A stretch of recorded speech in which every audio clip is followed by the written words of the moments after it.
আমরা মেয়ে মানুষ, আজ হোক বা কাল হোক বিদায় আমাদের নিতেই হবে। কিন্তু বিদায়টা এত কষ্টের হয় যেন এখন যদিও এই সিচুয়েশানে এখনও যাওয়া হয় নাই, তারপরও কেন জানি এই মুহূর্তগুলোর সিনগুলোর ভিডিও যখন সামনে আসে ইমোশনাল হয়ে যায়। মানে আমার মনে হয় যেন আমার সাথেই এমনটা হইতেছে। ভাই কেন ভাই আমি জানি না। আমি ওই টাইমটাতে আমি কীভাবে নিজেকে সামলাবো।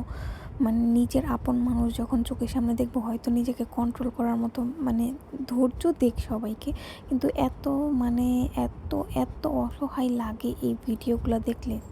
চোখের জল আটকানো যায় না এই ভিডিওগুলো সামনে আসলে।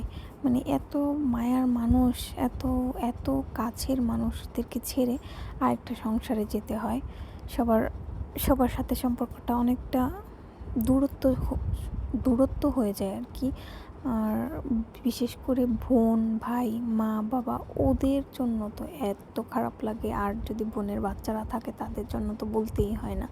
কারণ এই মুহূর্তগুলো আসলে একটা মেয়ের জন্য অনেক অনেক কিছু।